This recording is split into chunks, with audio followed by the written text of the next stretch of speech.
How many of you have whiskey books? How many of you spend countless hours watching WhiskyTube and various whiskey videos? Perhaps you go to tastings and you do online events and you go to festivals and you jump in and you learn and learn and learn as much as you can about this spirit, because you know the more you learn about it, the more fun it is, the more pleasure you get out of the glass. Well, tonight we're going to talk about all of that, but we're going to talk about when you go beyond the books, when you go beyond sip by sip. I'll see you in a wee minute.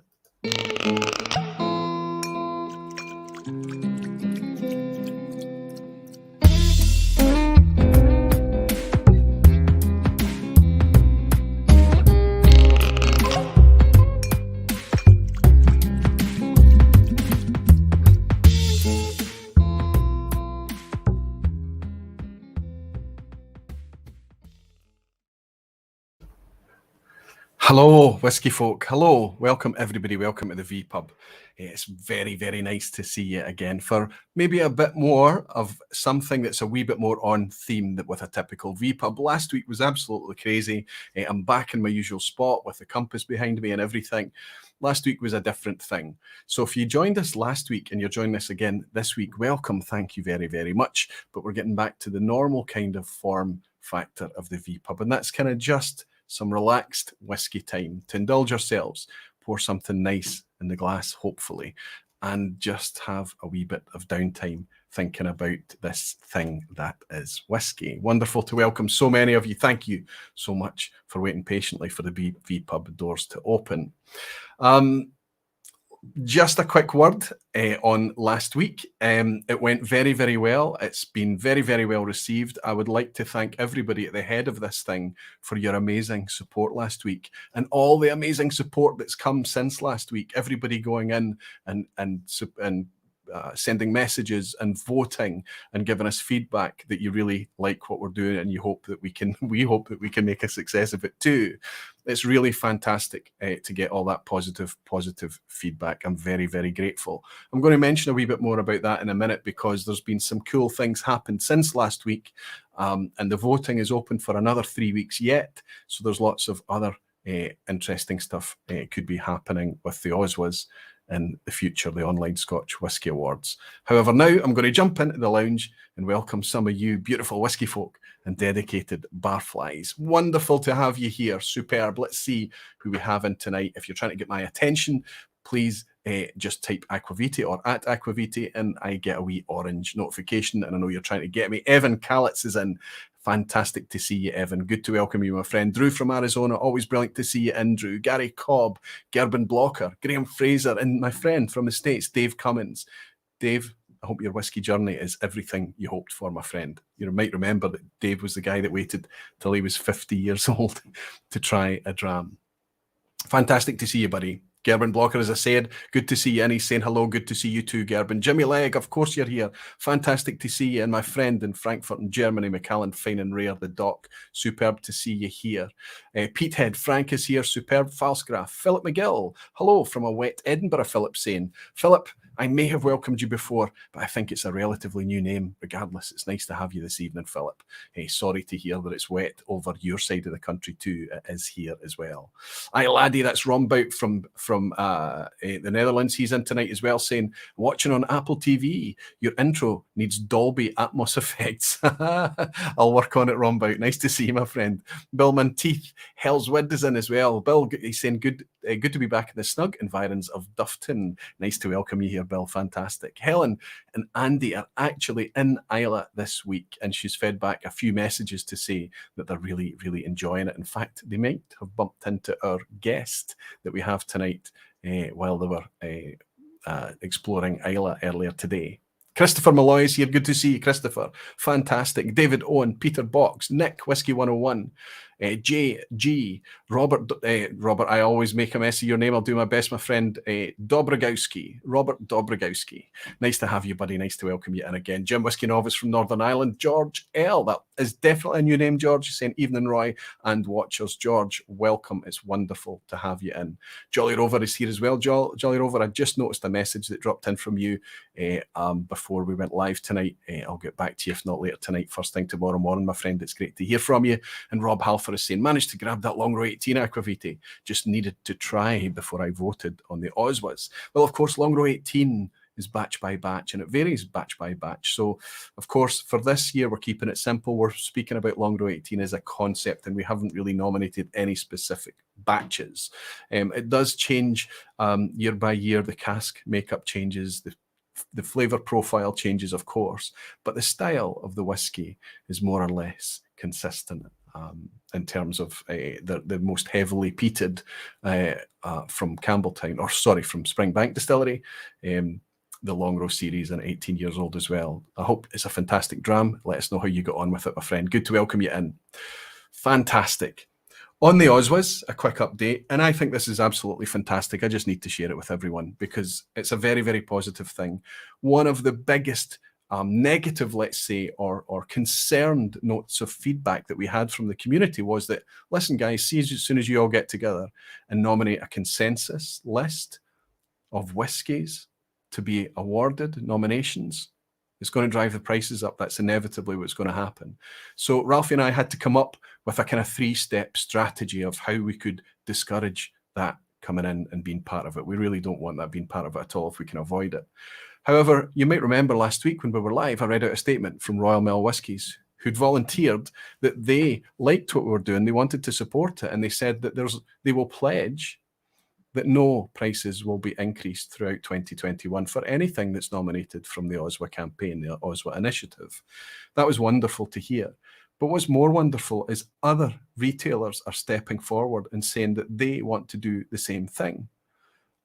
You can go to the page on the oswa.co.uk website /retailers. If you just go to oswa.co.uk, you'll find the retailers page that we've added there. And this is going to start listing the retailers that are stepping up to say, we are supporting this initiative. We love that it's community focused.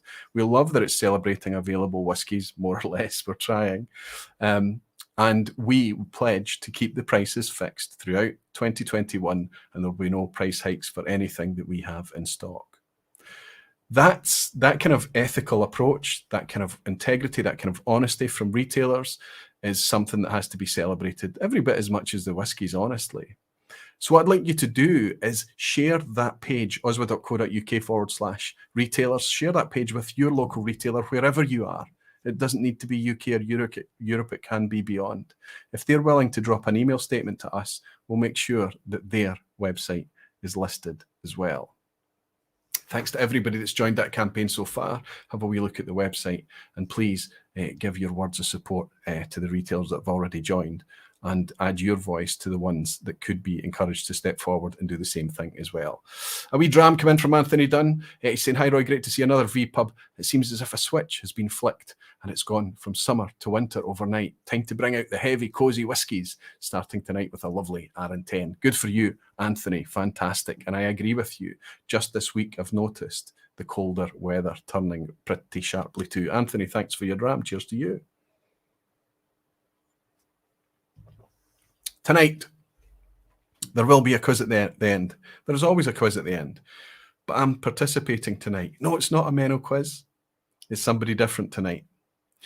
Menno his reputation is formidable for his quizzes, and we will continue to welcome back Menno to host quizzes for us every few weeks for as long as he's willing to do so. It's great fun, and it means that I get to participate along with you as well. However, this summer, for the first time, the vPub didn't take a break. I took a break, and all that happened is Shayla hosted the vPub during the weeks during the summer that I was off. That meant that Shayla was preparing and hosting the quiz at the end. Now, I tuned in from my holidays and I participated in these quizzes, and they were fantastic. The questions were fantastic. And they told us so much about how passionate Shayla is about whiskey and how much effort she puts into learning about whiskey education. Very on topic tonight, right? So at that point, especially at the point that when I failed for the first time ever in a quiz at the end, I failed to get a pass mark on one of Shayla's quizzes. I only scored 4 out of 10. I didn't get the 5 out of 10 pass mark. And I thought, this is amazing. What we're going to do when the vPub's up and running again is I'm going to reach out to Shayla, and as a wee thank you, but somewhat of a bizarre thank you. I know I'm going to invite her on and hope that she can host a quiz for us here. And I think while we're talking about whisky education, I think it's a perfect night to welcome in Shayla. I also like the fact that now, today, she's on our time zone. So she's sitting at the same time of night as we are in the UK. So we'll have Shayla host a wee quiz at the end. But now I'm going to jump in and just make sure I've not missed it. I have missed a dram from my friend over in Nova Scotia, Jimmy Legg. How are you, buddy? Good to see you. Saying good things are happening already around the Oswas. Thanks to you and Ralphie and everyone else who helped for all your work. Jimmy, thank you very, very much. I'm glad you see it as a positive thing, my friend. I hope you're going to be part of it. I hope you're, if you haven't voted already, you're maybe taking your time over the votes or whatever it may be. The voting is huge. There are hundreds and hundreds and hundreds of votes coming in. It's fantastic to see that support, and it shows that people are getting behind it. They're either getting behind it because they just fully believe in it, or they're getting behind it because they like the intention behind it and they're willing to give it a go. Lots and lots of positive feedback, lots of nice, suggestive, constructive feedback as well. Very, very little negative feedback. So I hope that we do you all proud and we bring something that's worthy to you all. Jimmy, thank you very much for your drama, friend. It's always a pleasure to welcome you in here. Chris Whiskey Bowman is in as well. Not seen you for a while, Chris. I hope you're doing well. Listen, everybody, before we get going, remember, if you're picking us up on the replay, I really, really do appreciate it. We try to make the vPub as evergreen as possible. Topics that you'd like to pick up and watch after the event. You don't just need to be here live with everybody hanging out and getting some good chat going backwards and forwards in the lounge. It is something that I welcome everybody to pick up on the replay. In order to help you and say thanks to you, I'll leave timestamps below so that you can skip ahead to any salient points and it help you navigate through the evening. Thank you so much. I'm going to reach out to my guest now. I've been into whiskey for about 16 years, but I'd say I've been into consuming whiskey content digitally, let's say on the internet, for a bit less than that, but probably still about a decade. I don't know. But it feels like it doesn't matter what social feed I go into, whether it's Facebook or Twitter or just kind of browsing on the internet, I seem to continually come across a name. And that name was Rachel MacNeill. And I didn't know why. I didn't know what her role was. I didn't know what she was about, but just Rachel MacNeill, about this positive experiences that people were having. Of course, over time, I got to understand a lot more about Rachel, and I got to speak to people about the services that Rachel was offering. And as the mist lifted there, and I got to see behind the curtain a wee bit, it became quite compelling. Not just because of the value that she was offering, but the feedback I was getting from people that had joined her for courses. Now, I've not been able to participate in a course with Rachel MacNeill yet, but the more I speak to her, the more I feel like there's an inevitability there. If we're going to talk about whiskey education, if we're going to talk about all the things that we do to learn about whiskey, we learn about the brands and we learn about the regions and we learn about the different styles and we read books and we watch countless hours, as I said, of whiskey tube videos. We go sip by sip. Maybe we join whiskey clubs and we get together with friends and we learn more from them. Knowledge exchange. We go to festivals and all sorts of travels. But what Rachel is offering is remarkably more hands-on, practical, dirt under the fingernails, all the kind of stories, everything that's behind it, everything that makes the whiskey, everything that makes people understand why this spirit is having such an emotive effect on us. That is what she's been doing. Daniel Williams has bought me a dram. Daniel, I've enjoyed, just before we went live tonight, one of your caramel wafers. It was delicious. Dad told me to send his thanks to you, as is my way. I'll do it with a dram slancheroy. Your dad was a pleasure to meet. So I'll raise a glass to Daniel. I'll raise a glass to his buddy Ian and his dad, Ivor. It was nice to meet him. Daniel, thanks for the dram. So let's bring in Rachel now. Let's ask her if she's in good shape. Give me a wee thumbs up, Rachel, if you're feeling comfortable and ready to drop in on us. Fantastic.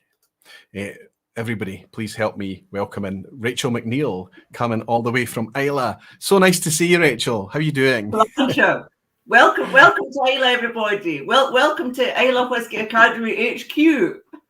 Is that where you're coming? You're broadcasting Now. from?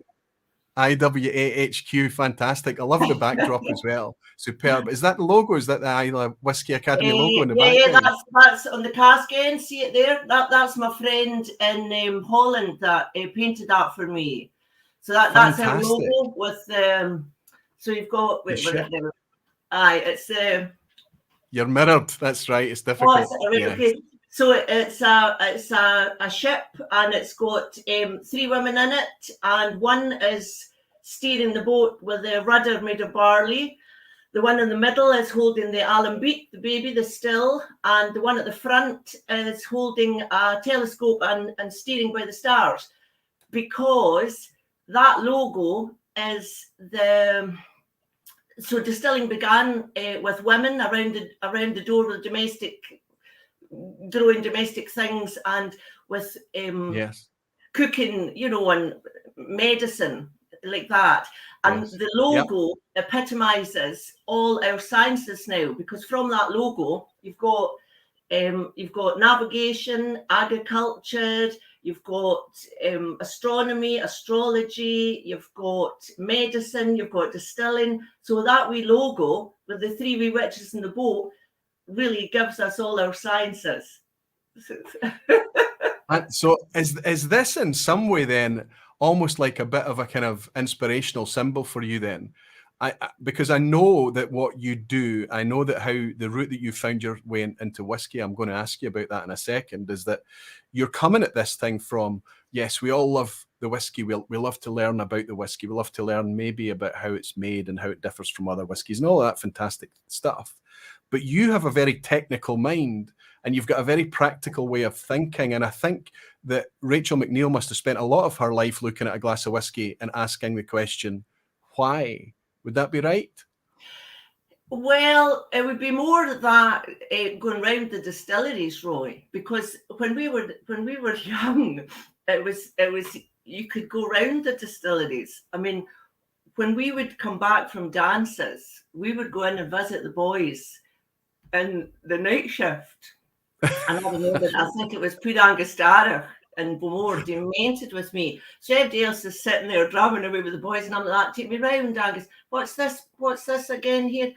Now take me round again. What's that again? Pud Angustarach. He was like, demented. Just sit down, Rachel, and have a dram and enjoy yourself. And I was like, no, tell me more. But in those days, Roy, I didn't, there wasn't really a career as such in distilling for women. You could work as the like the secretary to help the manager or something like that. There wasn't even VCs really in those days. I mean, Beaumont had a VC, but nobody else did really. So right, I had this passion way back then, but it wasn't like a thing that you thought that you could go into or kind of make a career out of. So I went away, and I did like I studied, and I did a literature degree, and then I did architecture, and then I came back. And then how it came about was I'd set up my travel company, Wild and Magic Islay, right? Just as a kind of wee thing. Wild and Magic Islay, okay, yep. Yeah, so but that's like for the travel experiences, that's just a wee thing here, right? And it was the Fèis one year, right? And my friend she was the boss of the tourist board in Beaumont, and at the Fèis in Islay, it's always mobbed out the door. You can't get accommodation for love nor money, right? Yes. Just it's insane. And I went in to visit, like about 3 weeks before the Fèis, and she's on the phone. And as I came in the door, she was like, and I thought, oh, she's happy to see me. Not a bit of it. It was, Rachel, she put the phone, she goes, Rachel, a man could stay in your house. And I went, well, if he's good looking, maybe. And she's like, no, he's nice. And I said, oh, all right then. And she goes, yes, sir, we do have accommodation. And then she said, okay, yep, whatever day. And then I was like, Janice, what man? I said, when's he come to stay in my house? Oh, he's a very nice man. He comes to the Fèis every year. You'll love him. So I was like, but he knows my house is just my house. It's not a guest house. Saying, oh, yeah, no, be fine. So anyway, this guy arrived from Germany, right? And lovely man. I'm still friends with him to this day. So I'm doing my, I think I was doing my architecture work at the time. I can't remember. And at night he would come in with all the bottles and we'd sit and we'd be drumming and we'd be talking about it.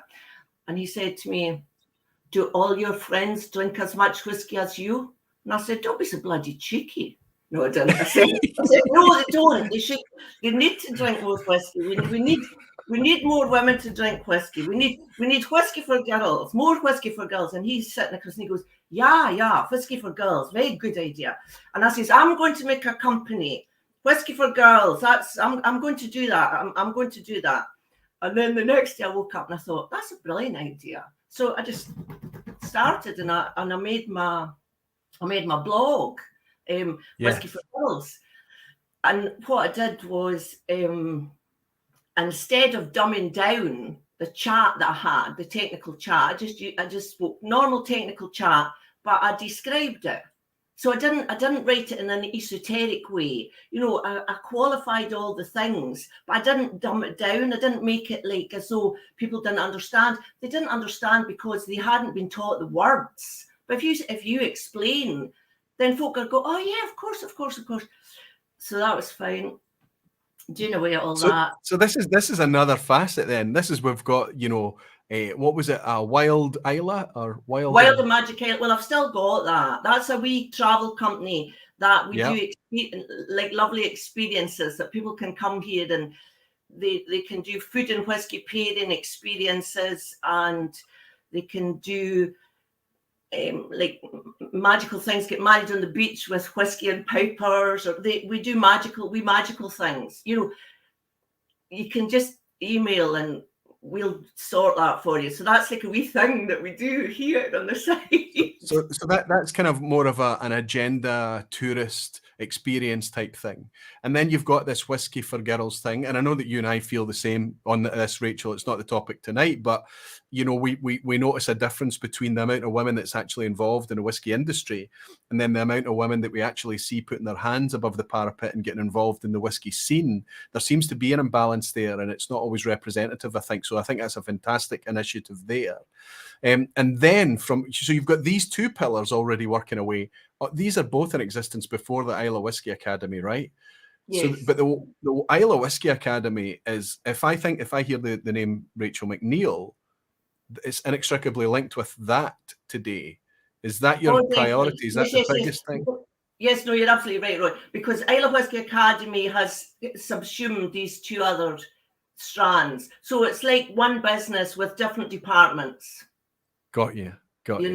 And the thing about Whisky for Girls was, so I went down to study at Bruichladdich with McEwen when they used to do.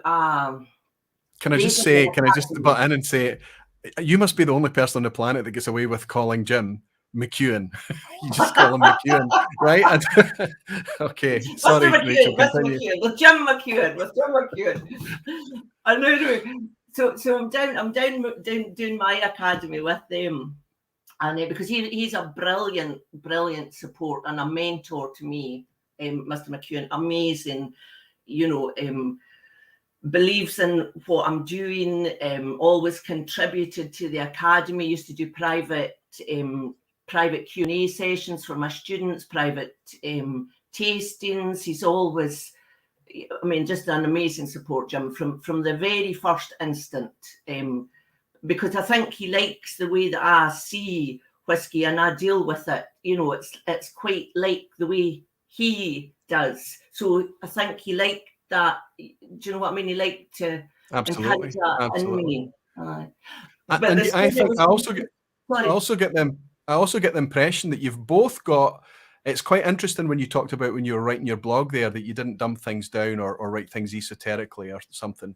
But you are both, you and Jim McEwen, given to wonderful whimsy and romantic illustrative ways about speaking about whiskey, discussing whiskey, sharing whiskey, and writing about it. I've noticed the way that Jim talks about whiskey, and I noticed the way that you talk about whiskey, and you are very aware in every sentence that you're speaking about something that affects people on a very emotional level. Is that right? That's a particularly Celtic thing. I think that's a particularly Scottish thing, because the Celts well, the Celts are lyrical poets, songwriters, musicians, and that is in the essence of whiskey making.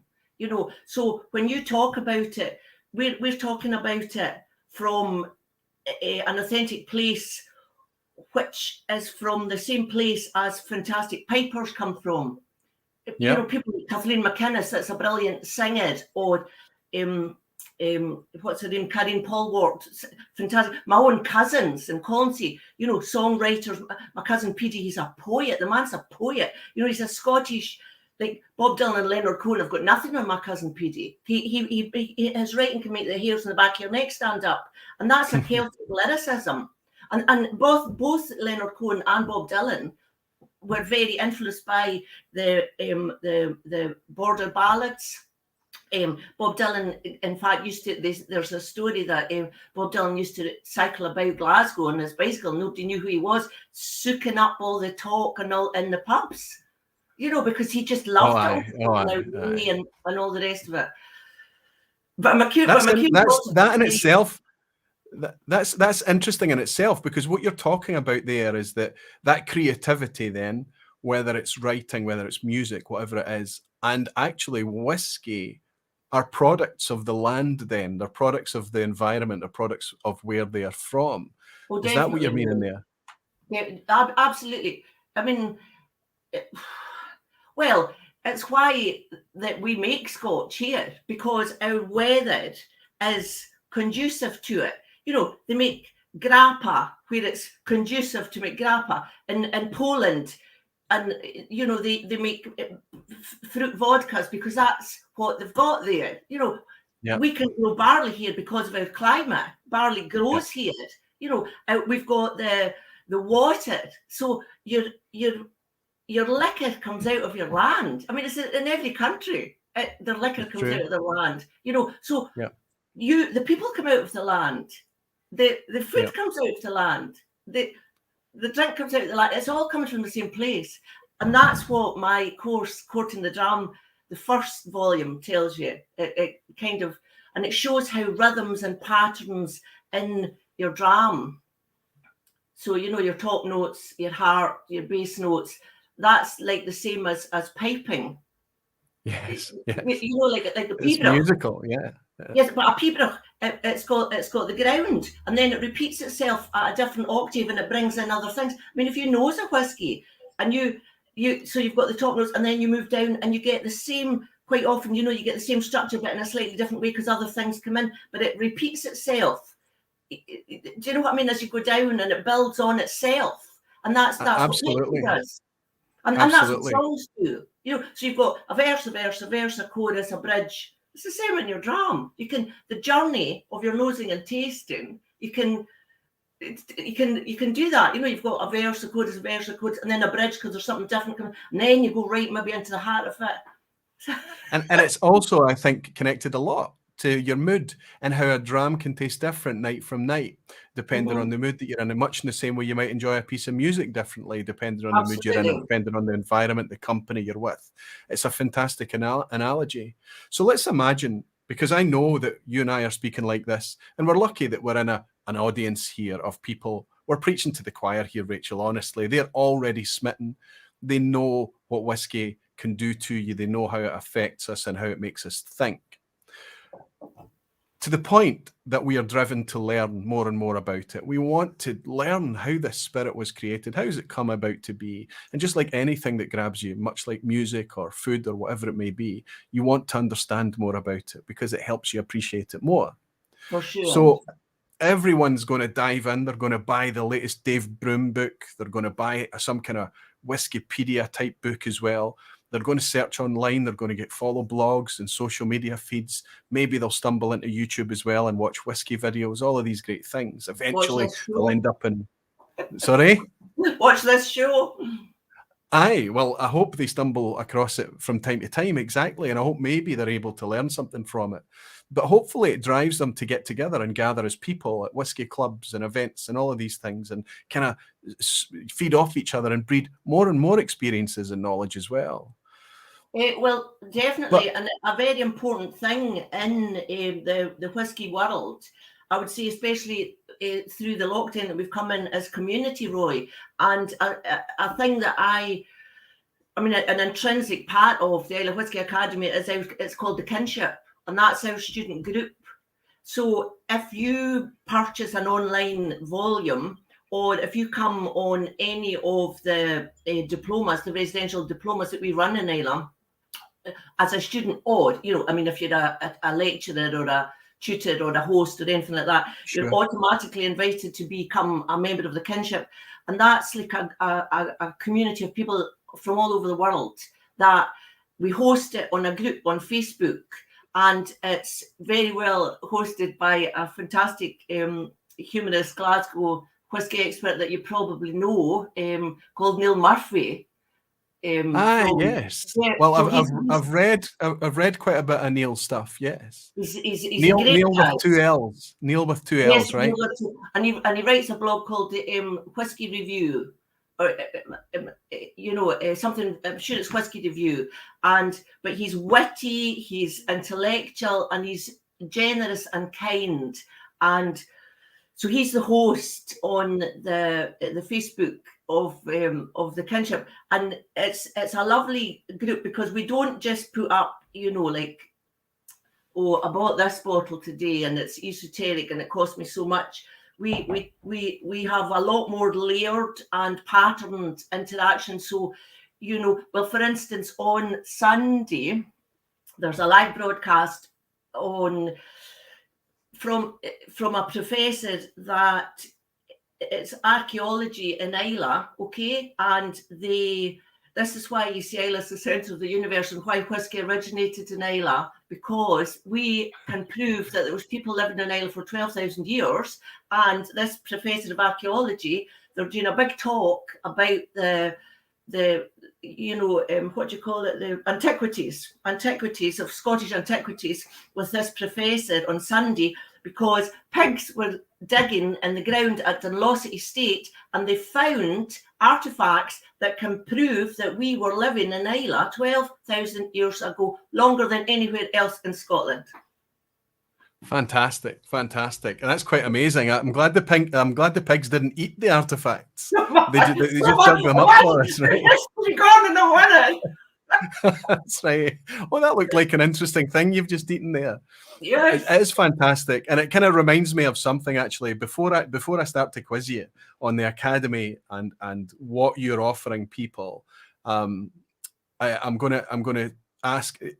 I think it might have been on Greg Schwartz's stream. I heard you talking about something quite interesting, and I think we if we love whiskey, there's almost, with very few exceptions, a chance that we'll end up loving Islay. It's just one of these bizarre magnetic places, to the point that I've been there so many times now that you'd think that it didn't have an effect. After a while, you would get used to it, but it's never like that. And in fact, last year, I took my family for the first time to Daddy's Whiskey Island, right? But they ask, can we go back to Islay? Can we go back to Islay? Something, and it's not because it's the prettiest, the most beautiful, the most dynamic, but there is something about that place. And I have often talked or said the word remote, but I heard you recently talking about how Islay is actually the opposite of remote. Do you know what I'm talking about? London's remote. London and New York are remote. Yes, Glasgow is a wee bit remote because Islay's the centre of the universe and everywhere else is remote. Yes, that's it. It's your context. It's your context. You have to think of it like that. And it's the same as Judah. There's a sign up at the Judah Ferry, and it says that if the people you love are close by, it's not remote, or something like that. I can't exactly remember, but they've got that concept. But it's just a concept. Who says that Edinburgh is the centre and Islay's remote? Because in the past, Islay was the centre of the kinship of the kings of the Isles. I mean, people are familiar with it being called the Lords of the Isles. But so your Holyrood, Finlagan, yeah. So I mean, that was your Holyrood, that was your White House, everything from Finlagan, just up on the way to Bunnahabhain, you know, heading up to Bunnahabhain and Ardnahoe and Cleela. So it really was the centre of the universe, the 11th, 12th, 13th, 14th century. And I have to say the reason that so many of the distilleries are down at the shoreline, they're there for well, either they were hiding, they were in wee kind of illicit spots or whatever, but mostly they're down there because they needed access by boat. And if you consider Islay as an island, suddenly it's not very remote. It's actually very well placed for the Atlantic, for Ireland. It doesn't, you know, to go south. This is what I remember you talking about, to go south into Europe and things. Well, yes, because you just go up the Sound of Islay, straight up, turn left for America, turn right for Scandinavia, you know, or you come down the Irish Sea, you past the Isle of Man, down past Cornwall. You've got the English Channel there, up into wherever you want, or you go down Bay of Biscay, in the Straits of Gibraltar, straight across the Med. You've got Constantinople and access to the Middle East and everywhere. And this would have been when you talk about Finlagan and things, the main transport was by boat, right? That was the efficient way to get around, was by sea. There weren't tarmacked metalled roads anywhere. There weren't kind of railways or whatever. So people needed, they had their feet or they had a boat, and that's kind of the way. And when you look at it from that perspective, which is fascinating in itself. So are these the kind of concepts that you find are useful to talk about whiskey education and whiskey learning, given people, you used a great word there, you talked about context, the context of why whiskey exists on Islay, why it's such a whiskey heavy island, the jokes about Islay sinking under the amount of casks and the amount of whiskey that's made there and things. And one of the points that's put forward about why. So, for instance, why, like, our distilleries were still here where, say, Campbelltown's weren't, right, is because that when the Lords of the Isles were sacked by the Campbells, right, Campbell means twisted mouth, treacherous. Don't tell John. Don't tell John. Everybody apart from John Campbell. Everybody apart from John Campbell. He's special, not him. But so the Campbells took over, so the island then became a Campbell Island, right? So they were the king's men, right? So they were allowed to collect their own excise. Now that's a fact, because some people say, oh, the excise record of Lafroig only goes back to such and such. Yes, because prior to that they collected their own excise, because they were the king's men, and we did not have an extraneous excise. We had our own excise. So if your uncle or your father or yourself owned the distillery, when the excise came to collect your dues, if you hadn't sold all your sheep or whatever, you could say, I don't have the cash right now, but I'll have it by the sales. They would say, aye, that's fine, give it to me then. Whereas when you were somewhere else, you would say, well, I don't have the cash right now. They would say, well, bugger off, your distillery's ours. Yeah. So some people think that that's why we got a foothold. You know, that's one train of thought. That's why our distilleries were able to gain a foothold. You're speaking about local taxation, local governance, that kind of thing there. Yeah. And that's interesting because we see that repeating itself over and over again in whiskey history, don't we? That governance, taxation shapes the landscape of whiskey in so many ways. You know, the Highlands and the Lowlands, and you know, that you know, the way that the government collected or attempted to collect money or failed to collect money shaped the whiskey that we enjoy today. There's this legacy that we have. Well, that's exactly right, Roy, because for instance, you know, why is there no tax on potatoes? Do you know what I mean? So it's like, you know, we make cheese out of milk, but we're allowed to do that, you know, allowed. So you see, when everybody made whiskey at home, you know, when you made your own whiskey, right, there were so many places made it that they couldn't collect taxes. So this is why they made it that you had to have a big place because a big place Yeah. to be policed. But that was nothing to do with us. That was a political decision. So this is why I don't let folks say illegal or illicit. I say rubbish. You know, it's like Nelson Mandela, you know, freedom fighter or terrorist. I'm like, excuse us, wasn't illegal or illicit. It was part of our life, and it was like a cultural thing to extract money out of us. And at some point in time, something that you did as a crofter or as a farmer or some form of distilling that was just something that you did as a byproduct of making grain, growing grain, suddenly became something that was taxable.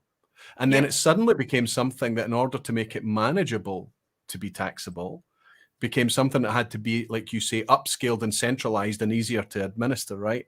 And that took the distilling away from the farmer, exactly that. And that that's how these stills and these worms end up in the hills and the moors and hidden everywhere, because people had to suddenly do something that they did in the courtyard of their farm. They had to take into a hidden spot. Yeah, absolutely. And it's, again, it was just because of taxation, and that in itself can be quite fascinating. There's a fantastic video on YouTube, Rachel, with Arthur Motley and Dave Broom. The channel's called The Liquid Antiquarian, right? I'm familiar with it. They did the Excise Act video, 1823 Excise Act, and they realized what they were actually studying was a future blueprint for all distilleries that they had to follow forever from that date forward. Yeah, absolutely. You know, it was, and that's, so the distilleries that we know today, yes, they're hundreds of years old. Yes, they're very traditional. Yes, all of these things. But it was also people assume that the Industrial Revolution was cotton mills and things like that happened in the cities. But the distilleries that we know today as the Industrial Revolution as well, because that was rural Industrial Revolution. Yep. Booze is the reason for everything. That's the truth of it. the reason that we have clear glass that's gone on to make, you know, silicon chips and glasses and valves and all these fantastic things that we've got from glass is just because we wanted a nice vessel to carry wine in, right? It's just that we wanted something to see the wine in rather than ceramic or something. So look, it was booze drives so many things. It drives. I don't want to suggest everybody should just turn to booze. I'm suggesting that it is amazing if you look at it in historical context, how it's been at the root of so many things. Somebody's bought me a dram and I don't want to miss it because it will disappear. I almost missed it. And it was Adrian Madrigal. Thank you very, very much. He's saying, okay, it's in Spanish. Entiendo solo mitad de lo que dicen, pero hay whisky. Así que salud. Adrian, thank you so much. I don't think that's Spanish. I think it's he's somewhere in South America. I know I made a mess of that, my friend, but thank you very much for your virtual dram and thank you for dropping by. Cheers, Adrian. Adrian, it looks like. And Bill Monteith is saying that Rachel is full on teaching mode already. Wonderful. Absolutely. I can't help it. That's right. It's the passion, right? Absolutely loving Rachel's enthusiasm, says Hellswood and Whiskey Games. Matt is saying, I've found pubs in Ireland have live music that, like Scotland, although the West Coast pubs can have great music, goes well with whiskey anywhere. That's right. People coming together over a dram and whiskey, Matthew. Absolutely. And Whiskey with Molly. Ben, you're on Islay. Islay is part of the ancient kingdom of Dalriada. I don't know if I'm pronouncing that properly. The 6th and 7th century, my school in Northern Ireland was named after it. Fantastic, Ben. Good to welcome you here again, buddy. Watchman 999. That's Greg, I think, saying I saw a couple of the photos in Aquavita Facebook group. That's because Shayla Whisky Central. She's managed to make her way over to Europe and she's getting to hang out with some barflies in Portugal, Bruno Mello and Bruno Martins. That was wonderful to see. Fantastic. Superb. Yes, let's pour something, Rachel. Molasses, your friend, because he and I have been already, he's been signing up for the Court in the Dram. Molasses, that's Mike. He's signed up to your online course. Yeah. Fantastic. Well, you'll get to know Mike. Mike's a great guy. Fantastic. And he's been around this channel as long as I care to remember. That's wonderful. And obviously you bumped into Helen and Andy today as well. Superb. Jimmy Legacy, and I understand only half of what they say, but there is whiskey, so cheers translated. Fantastic. That's he's translated where as I was incapable of doing. Yeah, fantastic. Jimmy Legs translating for Adrian's Spanish comment earlier. Wonderful stuff. Eric Wait Whiskey Studies also bought me a dram. Any relation to Karen MacNeill, author of Wine Probably Bible? way back in the time of the Lordship. Aye. But we're not, she's not in my family tree at the moment. But we went far enough back, I'm sure. Yes. There's got to be a connection to connect to MacNeills, even the different spellings of the MacNeills. Absolutely. Eric, Jimmy, and Adrian, thank you for your drams. But I'm almost dry. I've only got a teeny sip left here, Rachel. Oh, well. What can we pour? Well, we poured the same thing because I sent you over a couple of wee drams. Well, I'm on the Glencadam, the 21-year-old. Now, I would like to know who was the master distiller at the time of this, because it wasn't Robert Fleming. I don't know who it would be, but it's very nice. I don't know. 21 years ago when it was made, I don't know. The reason I sent you this is I think that this style of whiskey, look at how pale this is, Rachel. After, I don't know if the camera's picking up how pale it is after 21 years in cask. This is mostly refill cask, right? It's just been left alone, just time. The spirit, you can still taste spirit in here. You can taste cask, you can taste everything. And there's even a lovely wee lick of dunnage note, that damp, leathery dunnage fustiness you get. Very much honey I get, Roy. Honey. Honeyed, it's quite a lascivious dram. What was that? What word did you use? Lascivious. Lascivious. Love it. It's kind of it's quite stone fruity for me as well, apricot and peach. Yeah, yes it is. Mm-hmm. But this is terrific. I love the stuff. You can see I've torn through this. I bought this fairly recently, only a couple of months ago. It's great value as well. And one of the reasons I picked this is I thought that was the 2015 one. The Glencadam. Did you buy it then? Because if you bought it then it. Because why did I can't? It's a 21-year-old Glencadam, 46%. Yeah, but there was one that was out in 2015, and that's why I thought it wasn't made by Robert Fleming. So was this made by So this was been 21 years ago now, then it's made by the Angus Dundee people. But if it was from 2015, 21-year-old, then it wasn't. If you see what I mean. Yeah, this is an Angus Dundee release, right, absolutely. Okay. And this is a 2021 purchase of 21-year-old. Okay. So this is it could be late 90s. That it's late 90s is probably the youngest in this. I think it's wonderful stuff. But one of the reasons that I have to talk about this whiskey is, and I'm a wee bit sad, but Glencadam 21 hasn't been nominated in anything in any of the categories for the Oswas. I'm going to avoid talking about the whiskies that have been nominated. You see, just to kind of not to be seen. I thought you were going to get on to me because Roy and I were meant to share virtually a dram of Islay barley, or certainly a Bruichladdich kind of flavoursome barley. And I've just finished my beer barley. Tell us why you couldn't have a beer barley. Yes, because we were meant to pour the dram, and then I said to Roy, Roy, because I've made a special thing for my students, right? So I made. So this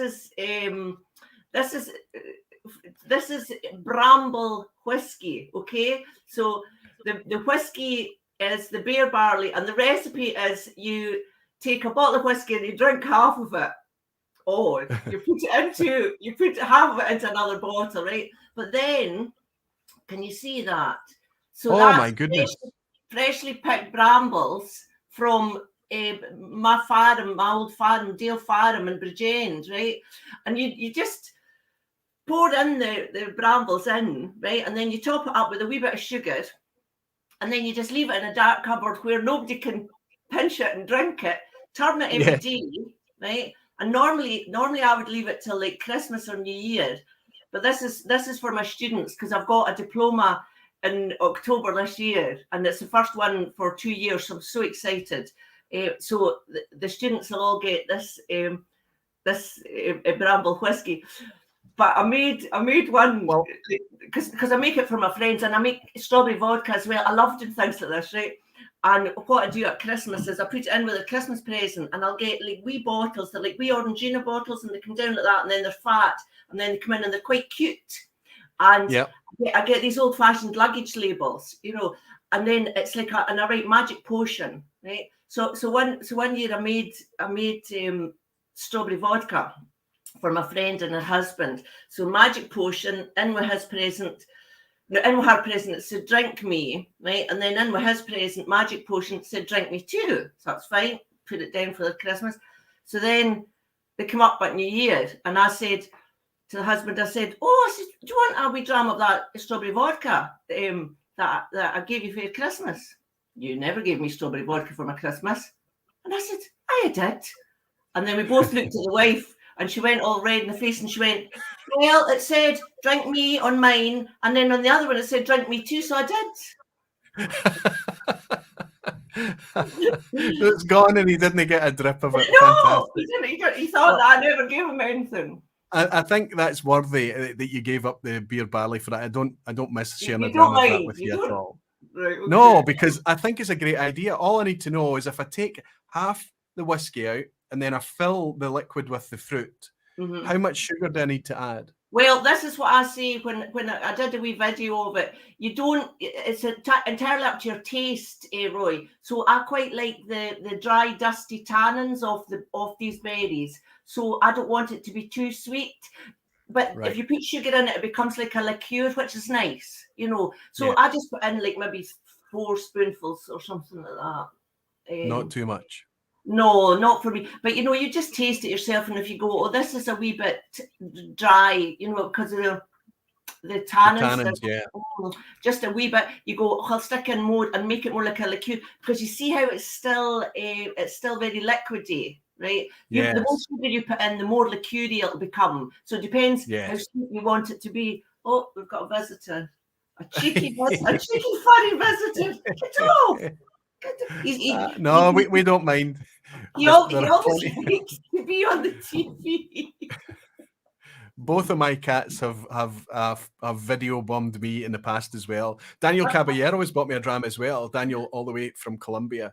Daniel, don't let me miss that. And Anthony Dunn. Anthony's saying, are you saying the English wanted to make money from people having a dram? Say it ain't so. An Irishman here, shocked they would do such a thing. Anthony, that's exactly the reason that you have single pot still Irish whiskey as a style, because of them refusing to use malted barley and using unmalted in its place just to dodge taxation. You're absolutely spot on, Anthony. Daniel Caballero saying, I'm taking the Edinburgh Whisky Academy diploma in single malt course. I'm always looking for more education. I will sign for any Islay Whisky Academy online course. So let's see, Daniel. Daniel, thanks very much for your dram. Anthony, thanks for your dram. Thank you very much. I'll raise this wee Glencadam to you both. Slancher. Let's imagine, Rachel, that Daniel signs up for maybe an online course. Or maybe Daniel decides that he's going to travel and he's going to do something that's a bit more hands-on to come to Islay. What are you offering? And when I talk about this kind of much more practical, much more kind of deeper understanding about whiskey, its existence, its birth and everything, am I getting overly whimsical there? Tell us what you actually offer in terms of whiskey education. Well, in the diploma, it's 5 days residential diploma in Islay. So it's very practical and very technical. So we go. Now this is the course that our mutual friend Leanne would have taken. Yeah. So Leanne, I'm glad to see you smile when I mention her name. I made a competition, right, and I wanted to throw it open to the world. And the 3 questions were, how could this course benefit you, the people? How could it benefit Scotch? And how could it benefit Scotland, right? And 80 people from around the world wrote to us.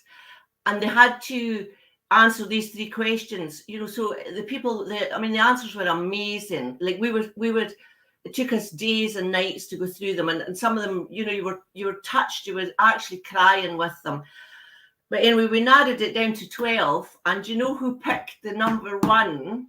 Was Scotland's First Minister, Nicola Sturgeon. How cool is that? I was so proud that she would do that. And was it Leanne that she picked? She picked Leanne.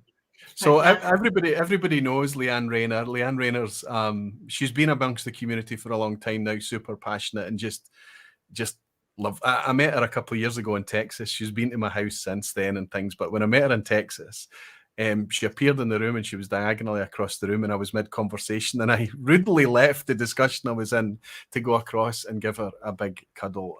And she's just a fantastic person. And I'm very glad that she got to come to Islay and enjoy that. So tell us, what did Leanne, what would she have experienced then? This is the diploma. This is a 5-day residential thing. So people are literally coming and staying with you for the 5 days, right? Yes. Well, the first thing is that so there's nothing corporate about what I do, because corporate kills everything. It's technical, practical, professional, theoretical, right? But it's not corporate. That's the one thing it's not. So the people come and they stay in self-catering accommodation in their own room with their own bathroom. I mean, in COVID it's different. So it's different now, but before that, so everybody stay together so that they bond, so that without, even when they're away from me, these people are like, you know, the alumni of Islay Whisky Academy. They bond as a group all around the world, right? So that's one level. But the course goes through the production process from Monday to Friday, right? So the first day is like a focus on so like maybe peat, right? And then it might be on water in the morning, right? And then we'll go to like somewhere that does a floor maltings, like Lafroig, so that they'll see the malting process and they get an in-depth, you know, with John Campbell. Well, it'll not be John Campbell next year, but I know. It'll be someone wonderful, I'm sure. But you know, so they learn in the afternoon at the distillery the theory they've learned in the morning, right? And then the next day when they go peat cutting and they learn how to do it, and they learn about peat by seeing it actually, and they actually learn how to do it. Then so last year, no, 2 years ago, we had Professor Graham Walker. Now, Professor Graham Walker teaches the teachers a heady lot about yeast. And he taught my students, right? And he didn't even know that he was in the Whisky Yearbook. And one of the students had a Whisky Yearbook, and they're like that, Professor Graham Walker. They got the yearbook in front, and then they go, is this you, Professor? Can you sign it? The professor's like, let me see. Oh yeah, that's me. so they get high people teaching them, and then in the afternoon, so like for instance, see Ardnahoe. Ardnahoe is what you call a turnkey distillery. So that means that, you know what that means. Well, I'll just say turnkey means that you order it from a company to your specification, but the company makes it all, and then you can just go in. Businesses do that, and you just turn the key and then you start doing it. Obviously, I mean, they designed it, you know, McEwen had input, of course, but they had one company helping them. So that company came and taught our students how they worked, making, you know, what a turnkey thing is, what they did. The layout of a distillery, the process, how it would flow, how to keep it all moving together. I mean, Ardnahoe is very distinctive in a lot of ways that you might not notice, because it's all on the same level so that you can walk around. I don't think there's... So cleverly done. And that's right. It's not like any other, even Kilchoman, which is relatively new, is kind of up and down and around everywhere. Well, that's because Kilchoman wasn't built as a distillery. It was built in the Farm, right? Yes, Ardnahoe was completely built. You know, it's a different style. But like, so the guy that went and chose the copper, you know, and he came and talked about that with the owner of the company, you know. We've had Alistair Day from Rassy. How did I start a distillery? Obviously, Mr. McEwen gym all the time, coming, teaching everybody all the time. I mean, everybody. So they learn how to start a distillery. You can leave here having enough knowledge to start your own distillery. Chris Anderson, he did the lakes. Chris Anderson. Now, where else did he help? Was it Torvik? Torvik on Skye. Was Chris maybe there? Oh, that's terrible. Apologies, Chris. I can't remember what other distillery you were at. maybe it was with So people come like that, and it's all people that have got practical, theoretical information. Like, I'm not interested in waffle. Although I might be waffling a wee bit, I'm not interested in that. No, we get it. And every time I've spoke to you, you don't really, it's like you're able to teach us, Rachel, about what's behind the brand, what's behind the label. You're interested in everything right up until the point that brand gets put on there, and then it becomes something that's out there and distributed globally and things. But you're much more interested but we also focus on that on the Friday, because we quite often, so we go to our beg, because our beg always had witty marketing. It's about the only one that's witty. Yeah. And I just love that. And Jackie is so hospitable, and Mickey, and we would go to our beg on a Friday because they would talk about marketing. And then on the Friday morning last year, 2 years ago, we did a focus on women and the rise of the Whisky Festival. So the Friday is for when it goes out into the world. And at the rest of the week, it's how it's made, who's making it. So how about then, I've got a great idea, and I'm not going to do it now, but I've got a great idea how we can reach out and get some feedback, let's say, of what that diploma is actually about. But let's park that for a second. How about there are people out there in the world, Rachel, that can't make it to Islay. It's really like a bucket list thing for them. It's something that they can't really easily travel to. In the day of the internet, you've now developed a platform to do online learning as well. Yeah. Is that a different thing? What does that teach? That's different in a way. So it's a whole series of courses. And I say we're not the speediest, but we're the best, because I'm meant to have had the second volume out by now. So volume 1 focuses on the common denominator between us all, right? So no matter where we are, this is our common denominator, right? The glass of whiskey and ourselves, because you see so many people focus on the whiskey and they forget about themselves. The whiskey doesn't exist without yourself. So courting the dram, courting is an old-fashioned word. It means coming into relationship with something or someone. Yes. So it's to open people up to coming into relationship with their whiskey. So that's what courting the dram is. So that's volume 1 of, it's called Whisky Affinity. Volume 2 is Alchemy of Distilling, and I'm hoping that it'll be ready in November, because of the first draft is ready. It's been when you modify it, and then it'll go and get all the artwork in it, and then that'll be modified again, edited. You know how you go through 5 times, it goes through, and then it goes to be proofread. So about 7 stages before it goes out to people. So the first one is about the whiskey and your relationship to whiskey and the connection to Scotland, to music, to poetry, to space. I mean, it's just phenomenal, all the things, right? And so how do people interact with this? Is this homework? Is this things that they download? And well, yes. So you buy it online with your credit card, and then it's sent to you by WeTransfer, because WeTransfer is an ethical company like Berchladi. It's a B Corp company, so I try to always be ethical. So we use this, and your files are sent to you that you can download them. You get a textbook, which is 100 pages of volume 1, 100 pages, but then there's a workbook. So it's up to you how much you engage with this, right? So you can skim through it, or you can properly engage with it. And if you properly engage with it, it's got exercises, it's got quizzes, it's got things that you have to do that deepen the knowledge that's in the textbook. So you'd actually making a textural relationship. So it's like, go and do this, go and get that, write on Facebook what you've done, you know, share it with us. If you're shy to share it with us, share it with somebody that you work with.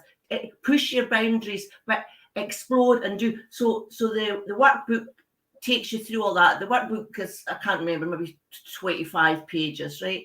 But then there's a wee exam, but that's up to yourself. Do you know what I mean? A wee exam. All the answers are in. You've got a quiz at the end. That's what you've got, a quiz at the end. It's a quiz at the end. So tell me, and I'm going to, just to be clear to everybody, Rachel and I at no point talked about promoting or selling or anything what Rachel does.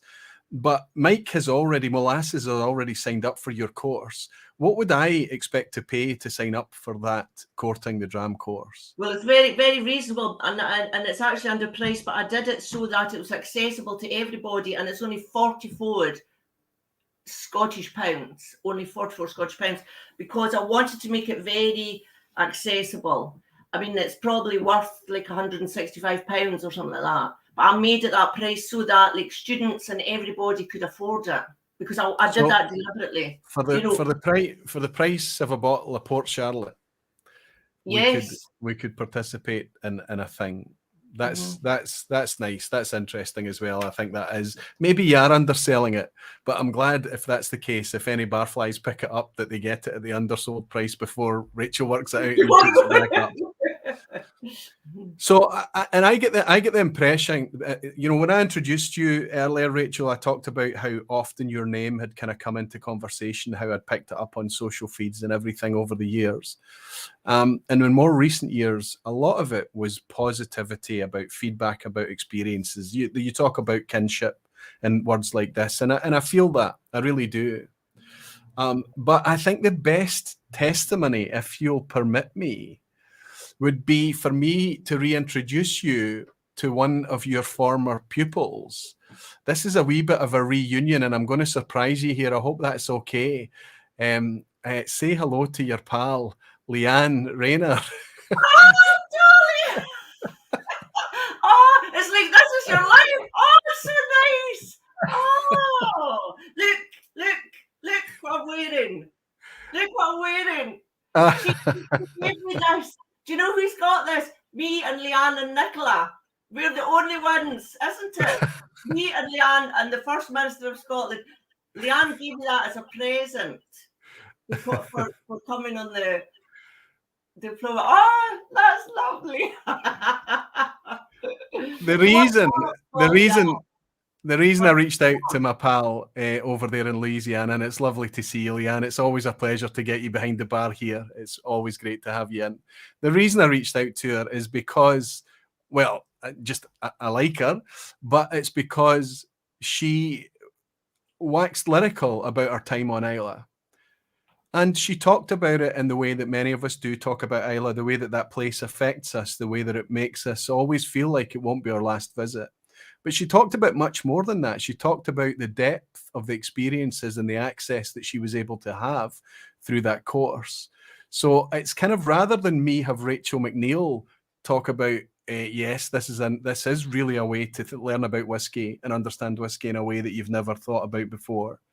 We'll have Leanne. You had a fabulous time, didn't you? Oh, Leanne's muted. Leanne, you're muted. Oh, I'm hardly ever muted. Here was me thinking you were just overcome with emotion. I am. I'm just too much. No, yeah. Anybody who sits in front of me like long enough will hear a story about getting to go to that trip. That was it was an unbelievable experience, and to have been able to be picked, out of 80 entrants across the world for such an experience, and part of that was just because I really wanted to learn, and it was a great opportunity. And I was lucky enough to say, if I can come, I'm going to let everybody know what Scotland means to me, what Scotch means to me. And, women can drink whiskey too, which was a really big part of my entry, is because that's not always in my demographic, you know, and my age has never been, oh, come up to the bar. Well, now I'm just busting up my way into the bar and a couple of other places. Yeah. And so going to that and understanding the context of the experience, and that is really what it is. There is education, and I learned, you know, learning about the geology of Islay and all the different types of rock formation and the pH level of the water that's associated with which distillery and what their water source is. Unbelievable information. Okay. The whole, you know, that you have a professor of yeast, you know, to come in and talk about those things, the legitimacy of this those is Whiskey presenters. Geeks' dreams, right? Oh, To it talk about is. yeast, Oh, right? yes. I'm like, which strain is that? And, you know, genus and species and all that fun stuff. But when you get down to the meeting the people, you know, I will talk about this bottle until I have not a breath in my lung again, because just the experience of meeting the farmer who grew the barley that was in this bottle. And then he poured that glass to me in his barn on his farm, you know, just those ideas. That doesn't happen in a textbook. It doesn't happen in a classroom. That happens when you're there. And it's not just you're physically there, when you have made the mental commitment to be there and to be there and absorb everything around you. And I mean, I always want to learn. I feel like if we're not learning, we're getting dumber, you know, about all kinds of things in life. And that experience was more than just learning and education. It was life affirming. It made me sit back and think, what do I want to do with this knowledge that I now have? And as such, sent me on a different trajectory, you know, and has me here. And in 2 weeks, I'm going to see Jen and Jennifer in Texas. And so I'll see her. Wonderful. Yeah. So fun. lifelong friends. And Rachel was talking about the Facebook group, the kinship. You know, we all from time to time will do a Zoom meeting, and we're all over the world. And we get together because we have that shared experience of going through Rachel's presentation of what whiskey really means to her. It's very personal. It's not just hey, this is how this happens. And, oh, we're going to go to Brooklotti and they have the oldest cast iron mash tun and blah, blah, blah. It's there. Those little nuggets are there.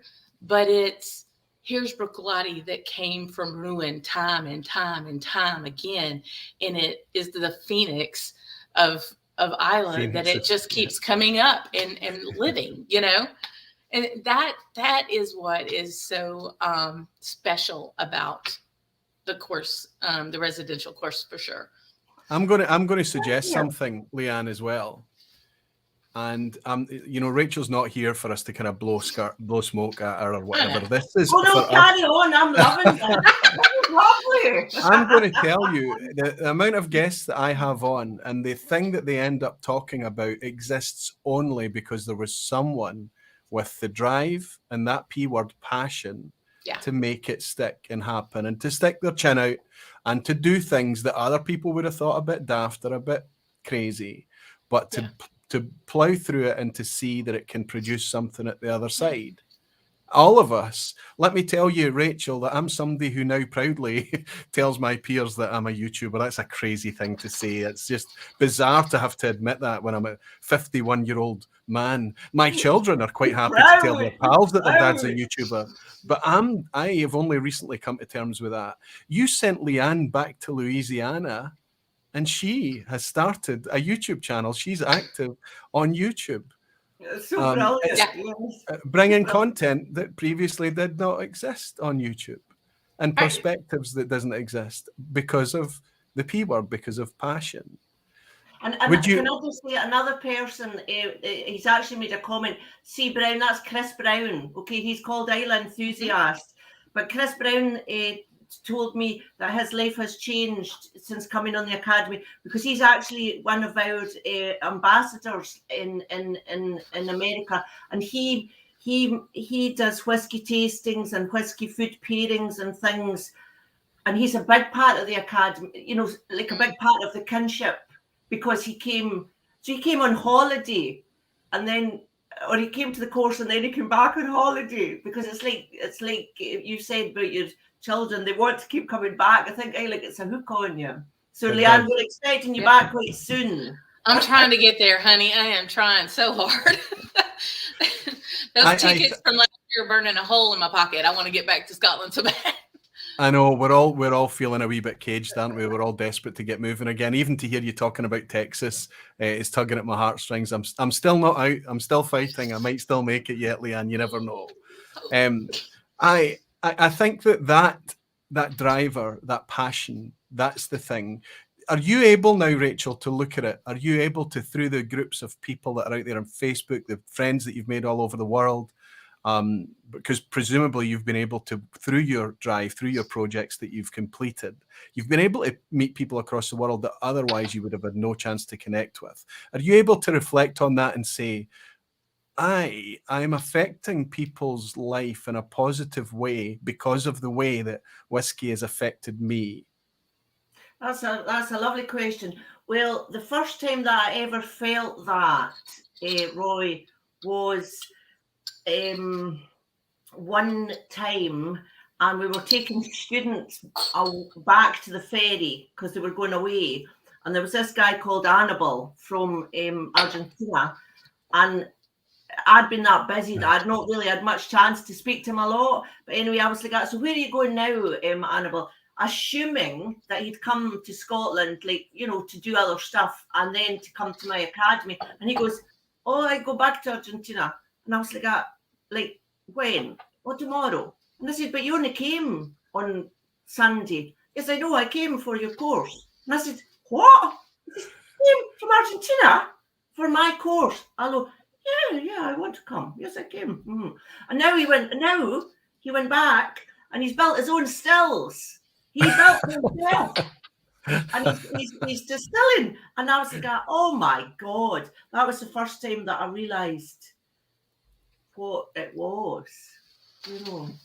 Well, and then I've got Leanne and Chris, and I've got loads of other people as well now. But Annabelle was the first person that made me think, oh my God, it's a thing of its own, right? But what's amazing, Rachel, I think, is that when you get that coming together in the same environment, the same space, because people are already turning up to you. They're not there because their boss sent them.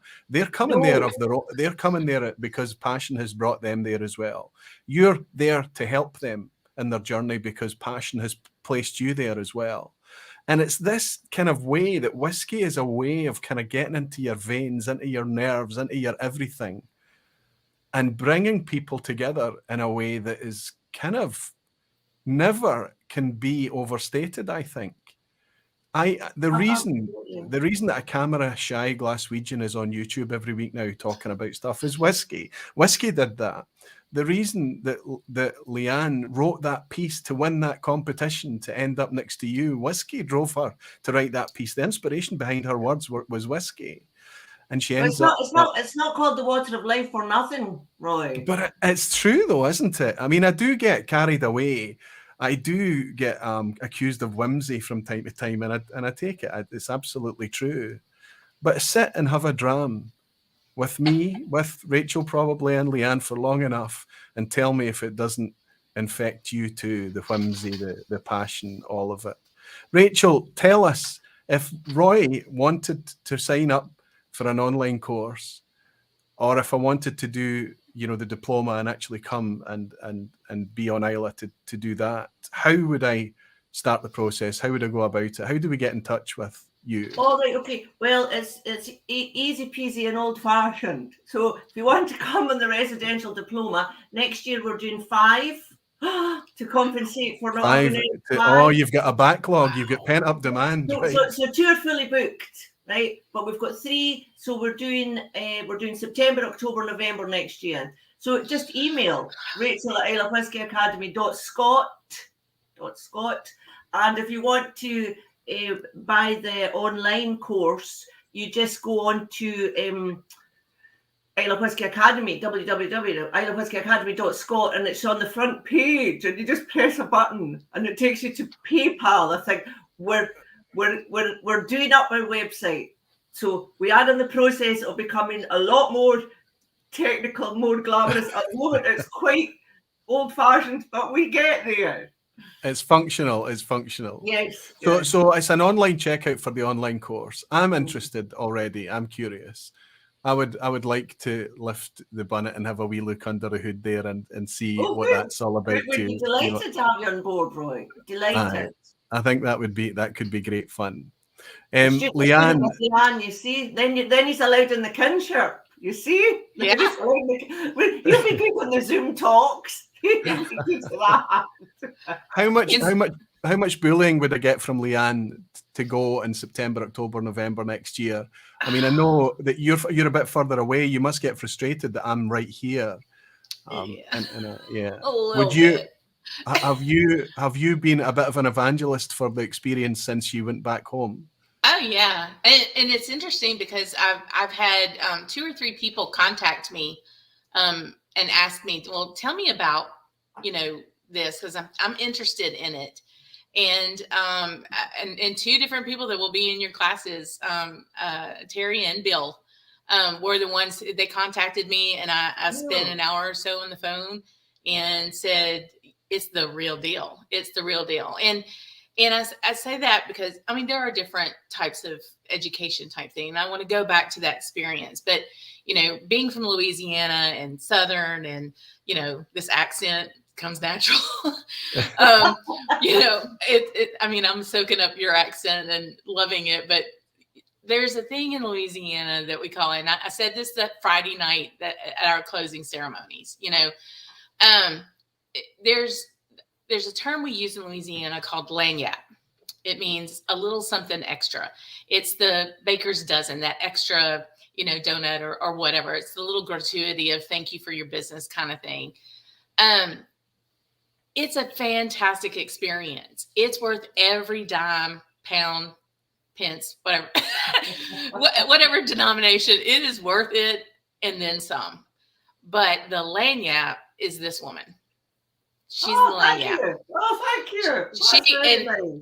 And Roy knows me. I don't say anything I don't mean to say, and that is because she makes the difference. I think if you did the same things, the same activities, the same tours, it would be nice. But Rachel takes it to 11. If some of my people know what that means. Yeah. A spinal tap. Right. Right. Oh God, I love the heads and bigger and bigger.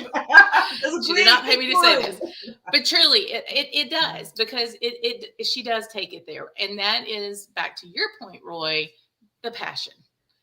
This is not just a way for her to make money and pay rent. It is her passion. It's her calling. It is why she is walking the earth, is to help people be put in a position where they can get the best relationship with understanding that whiskey. You obviously have a lot. That's what I try to do. Yeah, you do it very well, dear. Yes, because I want people to. Because I was telling my cousin, and I said, I love when folks' eyes, when you tell them something that they've not thought about before, and you see their eyes, and it's like something lifts, and she goes, "That's the alchemy of education, Rachel." And I said, "That's the alchemy of distilling. That's the name of my new course." Perfect. Well, I love that word. I love the word lagniappe. I love the concept behind it as well. But it's clear that it's passion. And also, we're seeing a very light-hearted side of Leanne tonight. She's very directly spoken. You're absolutely right, Leanne. You do have, well, let's say you've got diplomacy with it as well, but you are quite direct and matter of fact. And I think it's probably passion that brings that. And I noticed the same in you, Rachel. You're very direct. You're very blunt. It's very easy to work out which side we're looking at as well. And that, again, comes probably... No ambiguity here. That's right. That comes from passion too. Listen, Rachel, I really hope that I'll be able to get across there one day. I've already got folk in the chat, Shayla Whisky Central, who we're going to see in a wee minute. She's already signing up. She's like, yeah, I want to go too. And I think, and I think that it's because we know that we're going to learn so much more. We're going to learn and get that dirt under our fingernails type experience to appreciate the whiskey more. And because we know more about it, it helps us enjoy it more. But we also have probably a longer journey, long enough to realize that what's actually happening is that connectedness that whiskey has, the way of pulling people together, the way of us seeing the best sides of ourselves, where we leave our politics and our religion and our whatever, our opinions and everything at the door, and we help to see each other for people. And that's a gift that I'll always try to celebrate. Rachel, thank you for how you've affected everybody's lives. And I hope that the energy that we've seen tonight is still plentiful in order for you to continue doing it for a long time to come volume 2 and beyond. And I'm going to ask you now, before I let you away to kind of to settle your blushes, I'm going to ask if you're able to stay till the end. I'd like to introduce you to somebody else. Can you stay for the quiz at the end? Leanne or me? You, Rachel. Oh, no, yes, Leanne's already signed up. She's here for... You can't get me off here. She's cleaned her diary. If we talk about Whisky Education, I mentioned Shayla over at Whisky Central. This year, in the summer, she ran the vPub while I took a break. And she did it in the vPub format, and she had the quiz at the end as well. And her quizzes became the stuff of legend. We have a guy, Menno, a fantastic guy. Sorry, I don't want to miss this dram that's come in from Jean-Marc McLean. Jean-Marc, thank you so much. Time to feed the family. Thanks for feeding my soul, barflies, if only for a bit. Thanks as always, Roy, for your authenticity and hospitality. Slanchivat all. Jean-Marc, you're a star. Thank you so much for your drama, friend. Cheers. Wow, I got through this, Glencadam. She was able to do the vPub format, and through that brutal quiz that made Menno's legendary difficult quizzes suddenly look quite soft, what she did is she revealed to us something that we were already suspicious of, and that was the fact that she was learning and studying. Passion has fired Shayla. She presents a YouTube channel from Mexico. She's a US citizen. She's currently in Europe. Shayla, give me a wee thumbs up if you're ready to come in. As I bring in Shayla, because Shayla is going to, as a thank you from me, I wanted to bring Shayla back on again, but this is a bizarre way of thanking somebody. I think you might admit, Shayla, to ask you to come on so that I get to relax tonight and participate in one of your legendary quizzes. I hope that you've gone a wee bit softer on us tonight. Oh, I think it's going to be an easier quiz. I know I say that a lot, but it's really difficult to pitch it, isn't it? Really difficult to pitch it.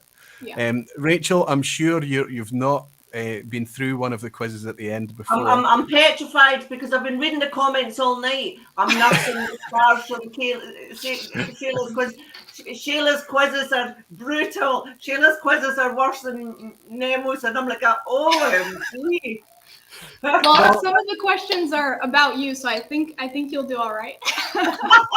Oh my God. Fantastic. That means that you're sure to get one or two right, Rachel. And yes, the thing at least I'll get those right, hopefully. Well, that's an awfully red face. If you don't get the Rachel MacNeill questions right, that is a red face, isn't it? Yeah. Fantastic. Shayla, I'm going to pour something else. Rachel, I sent you a Kalila, a really nice Kalila. This is a signature vintage Kalila. It's not particularly old. It's only a 9-year-old. But it's strong. Yeah, it is strong. It is 60.1% ABV. But you know, we have that one earlier. That's nice, the Glencadam. Yeah. I just got a bottle of this. So honey. Yeah. Superb. I'm going to pour this wee Kalila. I don't know if you've got an empty glass, Rachel, because there's lots and lots of Kalila out there, and I don't think that's a bad thing. We're glad to have an Islay malt that we can get our hands on in various guises, official and indies. but this is a really quite different one. It's actually from a refill butt, a refill sherry butt, and it's that lovely heady mix of full-on peat and full-on sherry that I think seems to work so well. So before we go into the quiz, I'll raise a glass to you all and thank you for coming along and making the whiskey scene just so much more colourful, all of you. Thank you. Cheers. Cheers. Sláinte, y'all. Sláinte, y'all. Sláinte, y'all. I raised a glass before the quiz because I once got 4 out of 10. I didn't make a pass mark on a Shayla quiz. And I know that I won't be in a fit state to raise a glass if that happens tonight after the quiz. So that's why I did it before. Poor Roy. You will. You will. Listen, everyone, if you've got a wee piece of paper, you can write an A, a B, and a C on it, and we'll all hold it up at the same time. And that means that we can all participate together. Shayla, I'll put you in the driving seat here, but I'll say, please go gentle with us, okay? I hope it is. I think I tried my very best. Let me jump into the lounge because I've been ignoring my beloved barflies tonight. And Jimmy Legacy, and yes, I'm very surprised that you got through one whole whiskey during the vPub. The sarcasm is ripping out of Jimmy Leg from Nova Scotia tonight. I got through the so I'll maybe manage 4 tonight, Jimmy. I got through the beer barley, I got through Glencadam, I'm enjoying the Kalila, and I'll probably finish off with something nice to Falsgraf is saying, just because you went on about it recently, I'll be there in the next 5 minutes and have my first sip of Glenlivet, illicit still. I hope you enjoy it. I hope you like it, Falsgraf. I thought it was a better take on Glenlivet, honestly. That higher ABV brings a lot more flavour, I think. Whisky Tutor is saying, Rachel is old-fashioned but functional. I don't know whether to be complimented or happy or furious. That's right. Whisky Tutor. Everwind is saying, so how much is Scotland's identity wrapped up in Scotch in you and your guest's opinion? I think certainly it's... Intrinsically. I didn't realise, until I visited distilleries and smelled all of those smells, I didn't realise just how much I'd been living in a whisky landscape. All of the smells were so familiar to me, nostalgic even, from childhood. I was brought up in Perth, and while there weren't many distilleries there, it's very much a whisky town, right? A blending town. And just so many smells just seem to be a very familiar part of our landscape here. Everwind, I don't think... And you know, as time goes on, I'm starting to realise that is a very, very positive thing. Especially when we enjoy it responsibly and we chase the flavour like we do so much. And Jimmy Leg is saying they are making it better. I think he's talking about the 3 guests that I have on tonight. Fantastic. Taylor actually has also joined the Aquavite Barflies. Welcome, Taylor, and thank you for your support. Okay, everyone, if you've joined us for a quiz before, you know the drill. If you haven't, please stay. It's good fun. You only need to share your score if you like. It's fully optional. It's multiple choice. So I always say even the chimpanzees have a chance of getting 33%. And I'll take that right now if it's a typically difficult Shayla quiz. Shayla, when you're ready, you star, please take it away for us, please. Okay. All right, the first one is about Rachel.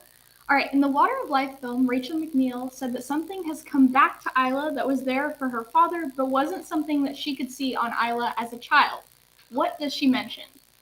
Oh, wow. So we had to have seen the film, right? But if you use your brain just a little bit, there's only one logical answer. So is it A, fields of barley, B, new distilleries, or C, peat bogs? If I get the answer right here, I think this is a nice thing to say. Graham Young's bought a dram to say, can't wait to return to Scotland in 10 sleeps. Cheers and great guests. Thank you, Graham. Graham from Canada. I hope there's a chance for us to shake hands while you're here, my friend. I'm glad you're looking forward to it too. Leanne, do you feel confident about this one? I think you probably do. Yeah, kind of, sort of. Yeah. Rachel, do you feel confident about this one? When I was reading the question, I was like, oh my God, what did I say? I remember. Okay. Give us a countdown and we'll hold it up, Shayla. Okay, go ahead, guys. Go ahead. A. What are you saying? A, okay. Oh, I B. can't see it very well. There you go. Okay, A. A. All right. It is A. Eric Fields Thompson is saying barley. after the, I got that one right. Phew. after the distillery shut down, the barley Was farms that a went. big stress there? Caleb?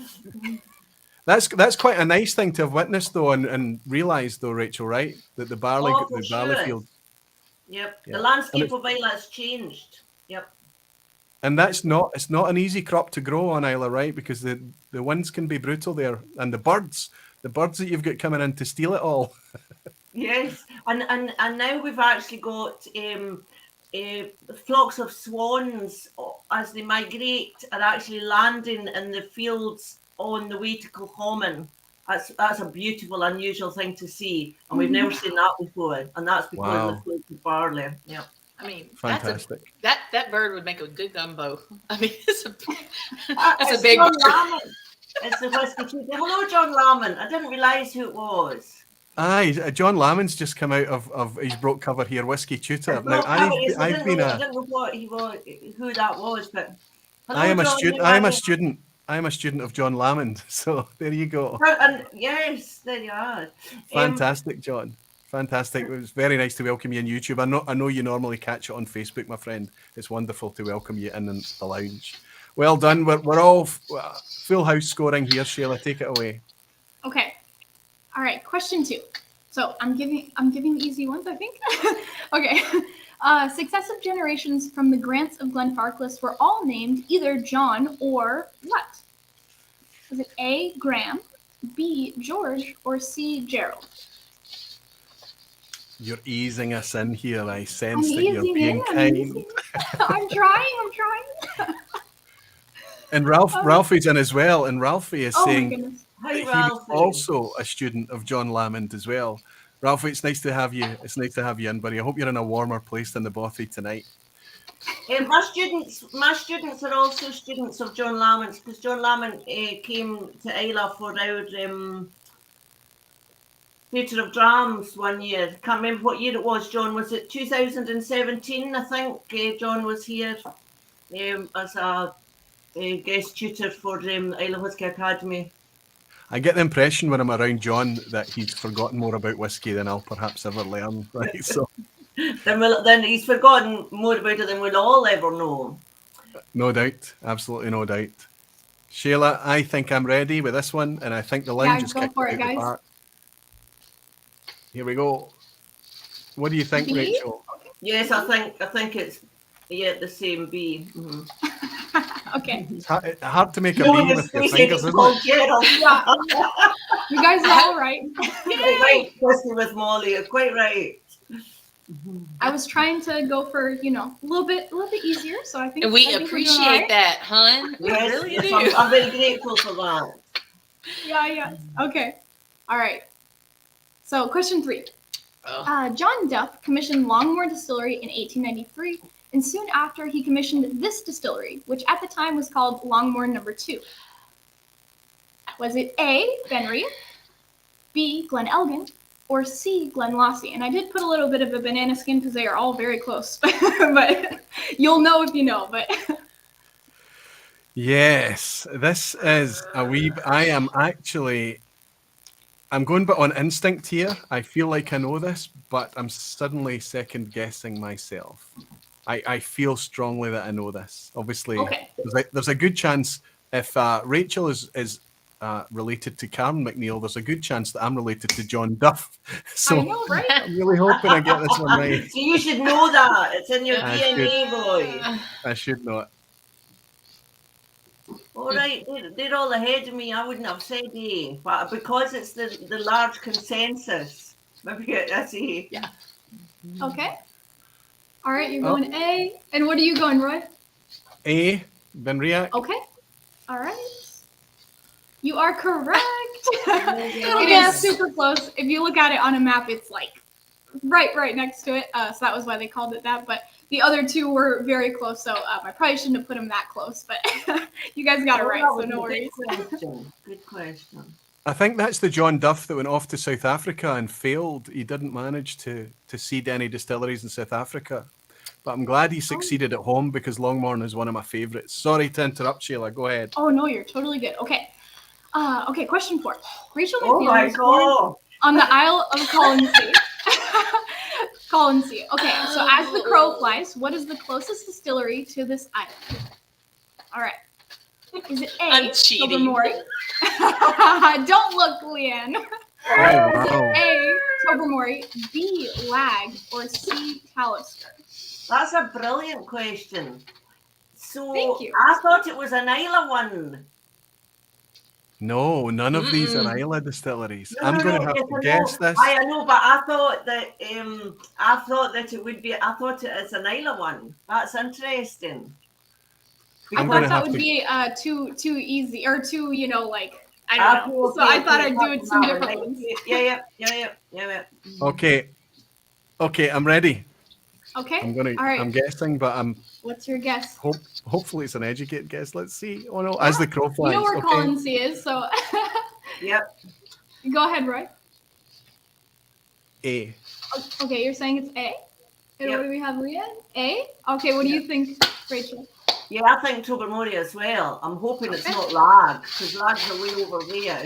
Tobermory's Yeah. here, and Talisker's are way up there. I would have Yep. said Bunnahabhain though. Oh. So good. you guys are correct. So I think Tobermory is it's 30-something miles. Lag is about 40 or 50 miles, and Talisker I think is around 60 miles. So Yeah. Yep, it was Tobermory. I've Great already job, guys. equal. That's a brilliant question. I love that question. Oh, thanks. I've managed to match my worst ever score on a Shayla quiz. That in the exam this year. Oh, there you go. There you go. What did you Oh. say, Roy? Sorry. I've managed to match my worst ever score on a Shayla quiz, so I'm not going to go See? downhill tonight. It's all uphill from here now. And I know what I'm looking at here. I know this immediately. Continue, please. Okay. All right. So what distillery is this? Is it A, Strathillah, B, Ardenhill, or C, Glengoyne? It is not a typical shot of the distillery, so it might be a little difficult, but just think about it for a little while. Which one looks like that? Celebrating my pass map. The night before I flew out to the Islay Whisky Academy, I was at this distillery to do a blending class, and Roy nice. picked me up from there, and I got to visit with his family, and we did an impromptu live that night right before I was about to go to Islay, where my life is going to change forever. Yeah. So, I love this one. So awesome. And yeah, Roy has a special history. I think we've already given it away. So Roy has a special history with this one too. So yeah, I just thought that'd be a cool one. And actually, Bruno, who I met in Portugal just a little while ago, he gave me this photo. That was his. So. Oh, superb. Very Photo cool. credit to Bruno. Superb. Which Bruno? Okay. Mello? It was Bruno Martins. Bruno Martins. Superb. I met both of them, but he was the one that gave me the photo. So. Graham Young is saying that was a fun stream, Leanne. He remembers that. That was, wow. It was. It's a long time ago now. 2019, right? Yes, I'm still thinking about that Talisker 8 we had. That was Yeah. really good. Yeah, I've still got some. I'll keep it for you. Yep. We gave some clues on this one. That's okay. So, what do you guys Yeah, think? whiskey with Molly. Yeah, definitely. See. All right, there we go. Yes, it is Glengoyne. A little bit of a different kind of photo. Usually, you see that really kind of cool landscape in the background. So, this is from the other side, kind of a neat angle. So, all right. So this one's a little bit harder. I've given you guys some gimmies, so don't get too mad. All right. Oh, All right. God. Question 6. Oh God, I don't even know myself. Oh, you'll know. So this was also the Water of Life film. I had a quick little segment about this distillery. So Rachel MacNeill said this about which distillery? It's a craft urban distillery doing an old-fashioned thing in a modern setting. Was it A, Ardnamurchan Distillery, B, Glasgow Distillery, or C, Kingsbarn Distillery? I know which one it is. All right. I figured you would. In fact, the guy from here is going to be our tutor this year. One of our tutors. The guy from this distillery that owns this distillery. Okay. By process of elimination. Time. Yeah, it's really, if you think about what those distilleries are, there's kind of, maybe it's a 50-50. Clues on the question. Yes. And the 1, 2, 3, the fourth word. I'm ready. All right, go ahead. B. Glasgow over in Hillington. And we're going B, and Rachel already knows. You guys are correct. It Thank is thank B. goodness, thank goodness I got that one right. Liam would never forgive me. Yeah, so I was gonna put actually all distilleries that it could fit under, but I thought that would be a little too mean, so I threw Ardnamurchan in there just kind of like it's definitely not that one. that was good though. Always make one that's obviously not. Yeah. One that's obvious and one that's ambiguous. Okay, so again, and this one is a little bit difficult, so I'll just preface it by saying it does say distilling chamber. So who invented the first type of distilling chamber? So I'm not necessarily talking about a still specifically, like the alembic still, just talking about a distilling chamber as a just preface to this. Okay. Was it A, an Egyptian alchemist, Maria Hebrea? So if you've read Fred Minnick's book, Whiskey Women, you will know the answer to this. B, was it an Arab alchemist, Abu Musa Jabir Hayyan? Or was it a Swiss alchemist, and I'm going to butcher this, Theophratus Phasaelus? I don't know. Okay. I'm comfortable with this. There's a fight about this one, I think. Jimmy Legs asking, was it him? Whoa. I'm gonna have a quick flick through. Where are you going now? There, Boo. Fred There you Minnick's go. book. That's the book. I have the book, but it's all the way in my office. Oh, no worries. I haven't read mine yet either. So Brian from Kilco, he actually helped me with this question. So I just wanted to give him a shout out. Brian's Brian's dad helped publish this book. I think they were proof editors or something. Or Yeah. So you gave me the information, then I just made the other options basically. So yeah, it was kind of cool. Superb. Well, that All right, means you that wanna we guess? have to go for. Yeah, I was going A. All right, A. Rachel, you going? Yeah, I think A as well, but there's a lot of, it depends what constitutes chamber really. Yeah. So Was it like over kind of Mesopotamia way, or was it Egypt way? yeah, and then the Abu Musa Jabir Hayyan, I guess he, or it's at least credited that he did the alembic still, but it was like the 8th century, so quite a bit later. But yeah, you guys got it right. Good job. Go ahead, This Maria. is amazing. This is amazing, Sheila. I'm on a full house. A pot with a lid. Oh, and it was called the Tribicos. It was actually not, I can't remember exactly what it was for, but it was like separating different chemicals, basically. And it had 3 little kind of bulbs at the end of it. Kind of a cool little thing if you guys want to look it up. But Okay, can I just do a Wow, timeout? look at this here? question, Shayla. So before we get to this, I'm going to do a timeout because I just absolutely love to the level of geekdom that Shayla is diving in. Right? Because that just the knowledge and the learning and just the effervescence that she brings to this So conversation is Tell me a awesome. better person I could have reached out to if we were going to do a topic on whiskey education, right? Somebody that's taken it so seriously. You got the ringers here today, oh, Roy. Yeah. Thank For you. sure, I really for appreciate sure. that. Okay, so I don't know question- this one. I'm looking forward to seeing the answers, and I hope that it helps me here. Yeah. Okay, so yeah, I just thought this was kind of cool. I came across this in Charlie McLean's book, The Spirit of Place, I think it was called.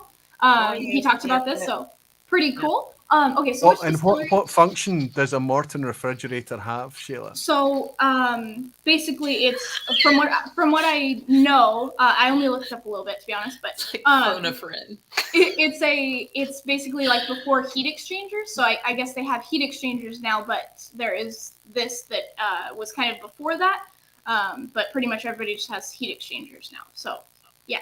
Is it part of condensation It'll then? be even 2023. What was that?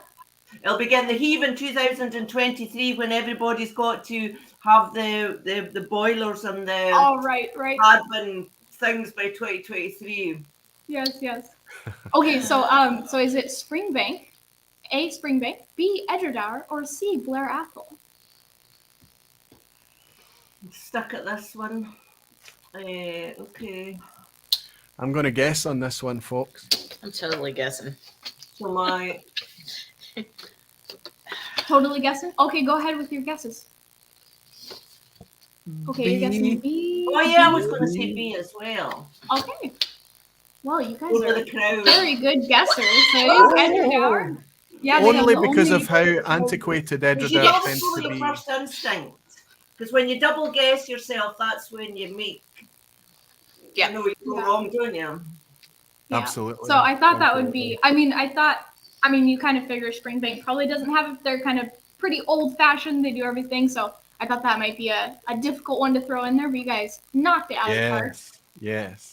Okay, this one is just so cool. Again, from the Spirit of Place book. Okay, so Ian Mitchell worked at Aberlour for 48 years. What did he do to help the whiskey mature? Did you play the pipes? Did he A, change the heating temperature in the warehouse, B, play the pipes in the warehouse, or C, agitate the barrels each day? Go ahead, guys. I have a nugget Molly's got floating an around in my update head. on the question before. What's up? Whiskey with Molly's got an update on the question before. It's actually a new refrigerator. The old one broke and they've replaced Oh, it. oh wow, that's so funny. I didn't know Well that. done, Ben. Right. Shayla Rachel, yes, it's all about piping. Yep. Rachel knew it before I even put the friggin' answers up. She says, can it be both B and A? Yes, the temperature raises when the pipes are getting. Right. Thanks for that, Rachel. Always learning. Sorry. There we go. Yeah, so he was talking about how it or how he thought that the kind of vibrations from the playing kind of helped the whiskey along. So I thought that was kind of sweet. Well, it ties in perfectly Fantastic. with courting the dram because there's a lot of stuff about piping and courting the dram. Because I'm cool. really hot on piping. You were talking about it earlier, and I was curious if you were going to mention it. I thought, oh, she's going to give it away, maybe. That would have been so fun. The bar cry okay, from so- Metallica. Oh. Right. Okay, so Rachel, do you know what the concept of an asshat question is? Explain this one to her. An asshat question. What's that? This the last question in the quiz at the end is normally an asshat question, and it's specifically put there as a bit of a booby trap because for people like me tonight, who's on 9 out of 9 and super excited because it doesn't ever happen, you know, where you get to question 10 and then the rug is just pulled out from under your feet. An asshat question is a stubbornly, purposefully, belligerently difficult question. But in order to be able all to the answer other ones it, were easy. Is that what you're saying to me? yes, compared to the asshat. In order to be able to answer the asshat question, you need to know the answer to something that the asshat question is not about. So, Okay, interesting. Okay, so maybe this. Yes, you're right. So maybe this isn't actually an asshat question. It's kind of like I put that it was an asshat because the likelihood that people know it is probably none. But it's not like a production qualifies. question. I was going to do one of those, and it was. I'm not doing that. So. Hey, watch when 999 is spot on. He's saying he's saying there are multiple asshat questions in every quiz, but only one gets labelled officially. Damn it! Content. Sorry, Shayla. Go ahead. Oh, no worries. Okay, so this is so cool, guys. So this research that's being done is they're doing a 10-year study. So it will be ready in 2022, or the likelihood is that it will be ready then. So kind of exciting. Okay. In 2012, Professor Otto Hermlin of Stockholm began research in the maturation process of whiskey by monitoring how changes in temperature and humidity affect maturation. How many Islay distilleries are involved in the research? Ooh, That's difficult. Rachel, Well, you got to have the inside. Let's say 8 because Ardenhoe certainly can't be. Right, I didn't want to put 9. That would be. Yeah. So is it A4, B8, or C2? Depends. I'm gonna guess, and I'm holding it up before I glance into the chat. I'm guessing Okay. this is for my 10 out of 10 here, Shayla. We'll just wait, maybe. Oh. No, I'm sticking to it. Andrew Pears is saying B just because it's the biggest. And Scott Allen is saying, oh my God, asshat. Scott Clark is saying, great questions, Shayla. It's a great question. I think though, if you think about it, like they'll have their own, depends who is interested in it. Do you know what I mean? I can't remember it. I know about it, but I can't remember because you know, you'll have maybe like Diageo like that. We don't need him, or it might be that he might be Diageo's due to forget. Do you know what I mean? Yeah, and you know that the distilleries are going to have to do, you know, some data collection for all that.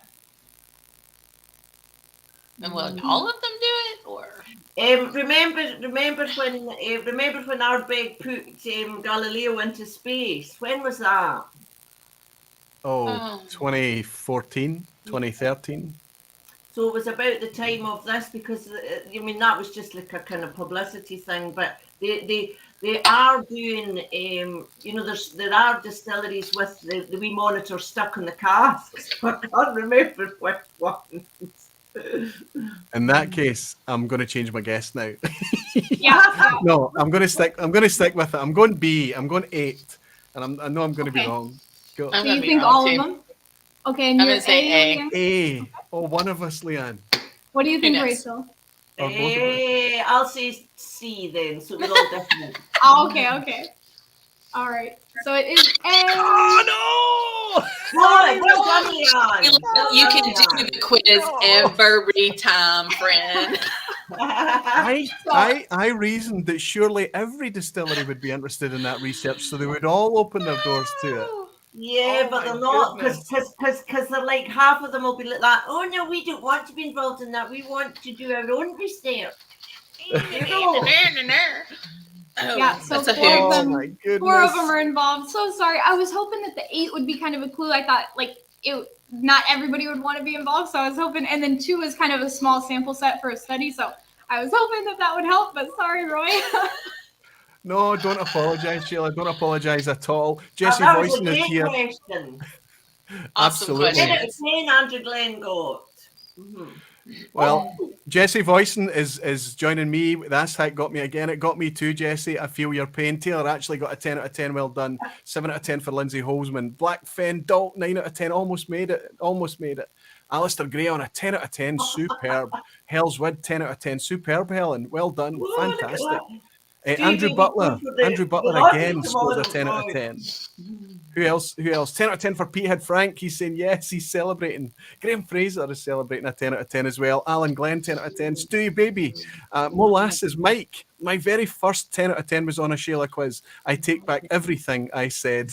So there you go, Shayla. That's Molasses Okay, Mike. I was hoping that this would be the redemption quiz, so not everybody will think that I'm a heartless monster.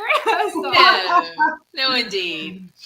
No, you're not. And you know what? It's nice that you come back and brought us a sense of interesting questions to us that showed that not only it still showed how much you're studying, Shayla, it shows how much you're into it, how much the passion has bitten you. It's fantastic to witness. I love the energy that you bring. I really do.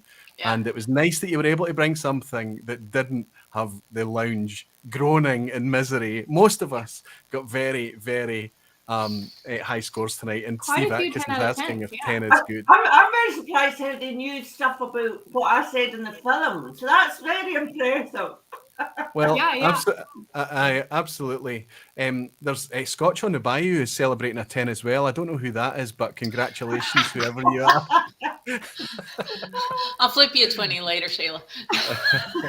My friend in California, Bill, my friend of, my goodness, Bill, how long have we been friends? It'd probably be giving away our age if I admitted it right, but he's saying, great vPub, can't wait to attend Rachel's school. Hopefully someday I'll be able to get a pass mark on an Aquavitae quiz. Are you still struggling, big guy? You need to go over here so that we can do some studying together.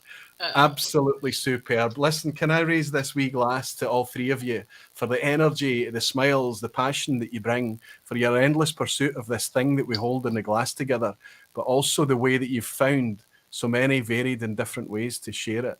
Thank you so much. Shayla, thank you for stepping up tonight. Thank you for doing what you do for us always. And thanks for almost giving me a 10 out of 10 I'm tonight. so sorry. Thank you so much. Shayla, please stay behind and I can raise a glass with you afterwards. Thank you so much. Leanne, you star, thank you so much. I knew you would be excited when I pitched this to you to come on. Thank you for inviting me. I'm so happy that you asked her. I miss you both terribly and wish you the very best. And I cannot wait till I get to see both of you in person. Fingers crossed. I'm looking forward to it too, Leanne. Please stay behind for us, won't you, Leanne? Thank you so much. Thank you. And finally, Rachel, thank you so much for coming on. Thank you for sharing everything that you do, for everything that you've discovered that you can do out there on Islay, Whiskey for Girls, Wild and Magical Islay, the diplomas and the online courses and everything. I know that you have whiskey to thank. I know that I have whiskey to thank, but it's fantastic that you've found a way that you can share education and experiences and the passion for this product with everyone. Thank you for coming on, stepping behind the bar at the vPub, and thank you for being an absolute delight to stand here with. Rachel MacNeill, thank you. Good night, everybody. Don't hang up. See you in a minute, Rachel. Thank you to everybody. Thank you for hanging out with us tonight. That was everything I wanted it to be. I wanted it to be a celebration of how whiskey infects us and drives us to do silly things, to create YouTube channels, to create businesses and things that are not necessarily to do with making, marketing, or selling whiskey directly, but the things that exist around that nucleus that whiskey is, that amazing glue that it is. And all of you guys here hanging out with me tonight, it's just... I'll never, ever tire of being grateful to whiskey. And I'll never, ever tire of being grateful to all of you. Jimmy Legacy, no one loves whiskey and people more than us. Thanks, vPub, and thanks, Rachel. Thank you, Jimmy Leg. Thank you, you star. Brilliant stuff. Downers Whiskey saying, great show. Missed the first half, but look forward to seeing it in the beginning. Tim, I'm very glad to welcome you in. I'm glad that you're going to try and catch it on the replay as well, my friend. Superb. Thanks to everybody. I look forward to hanging out with you for a solo flight. Just me next week. I hope that's okay with everybody. I've got part 3 of Ignored Whiskies to bring to you next week, and I've got some interesting ones to share with you. Until then, I'll raise this glass and thank you for hanging out with us all tonight. I hope you had some fun. I can see that you certainly scored well in the quiz at the end. I'm disappointed I didn't see what's the oldest open cast iron mash tun because that was given away. It'd have been brilliant if that was in the quiz at the end. Let me raise this glass to all of you. And let me look forward to welcome you all back here again for another vPub next week, and we'll talk about ignored whiskies. You're all very dearly loved. Slán siva. See you in a week. Cheers.